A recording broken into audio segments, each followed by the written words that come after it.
Maude Barlow became prominent in the 1980s when Canada and the United States negotiated the first comprehensive free trade treaty in the world. She opposed it, and now, 30 years later, she's still battling these anti-democratic trade deals. In that first battle, she learned that these treaties effectively privatize water, one of the fundamental necessities of life, by making water a tradable good. And that led her to look at the whole creeping crisis of the global water supply and how it's being affected by irrigation, pollution, hydroelectric power, corporate greed, climate change, and much more. In 3 books, the latest just published, she's explored every aspect of the human relationship with water and the dangers we face from the ways we misuse it. Well, I got involved in the free trade fight with the very first free trade agreement in the world, which is the Canada-US Free Trade Agreement, which was launched by Brian Mulroney and Ronald Reagan, who was then President of the United States back in the 1980s. And I was opposed for many reasons. I came out of the women's movement, and I was very worried that we were going to harmonize our social programs to those of the Ronald Reagan United States. Which happened to happen, as a matter of fact. We had a very high rise in child poverty and so on over those next 2 decades.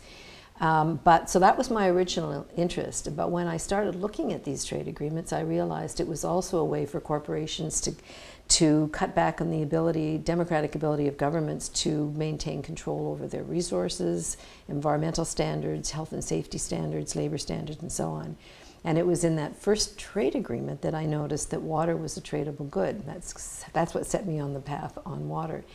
So all these years later, I feel totally, completely vindicated in my analysis of trade. In the North American Free Trade Agreement, they added this concept of investor state, where corporations can bypass their own government and directly sue the government of another country if they dare to try to bring in standards, environmental or whatever. And it's given corporations an enormous power. There are now close to 3,000 bilateral trade and investment agreements in the world, and most of them contain this investor state where corporations can sue governments. And so I think that the free trade and these investor state agreements have been probably the most important tool that corporations have had to get past government authority and democracy. Tell me some more about the investor state dispute process, because I think very few people have any understanding of that or even know that it exists. I think people are going to know more about it as the cases come forward and people say, well, why does that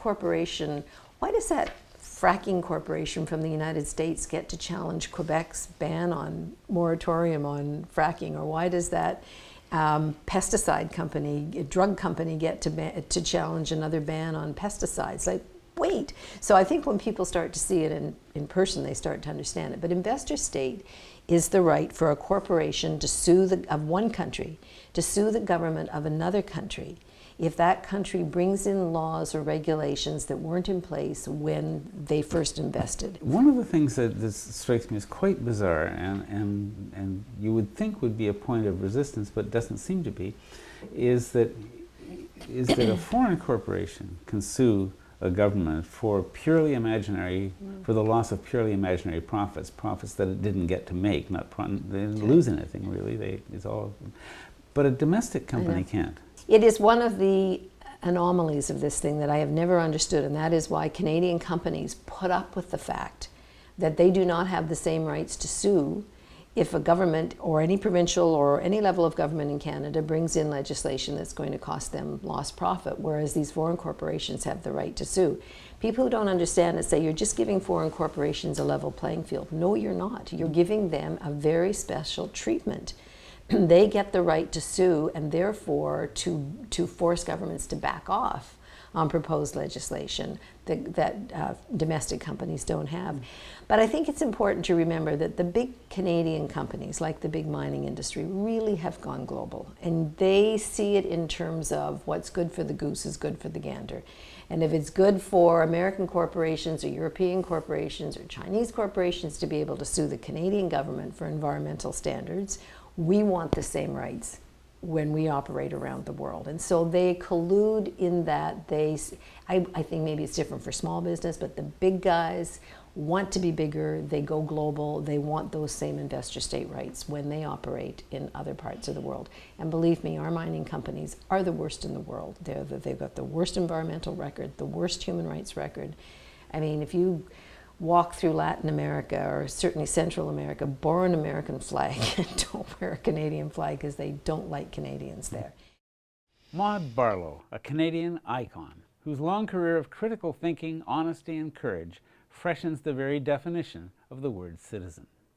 If you enjoyed her analysis of the dangers of corporate power, you may want to look at our interviews with the U.S. citizen activist David Korten, or the Scottish theologian, land reformer, and environmentalist Alistair McIntosh.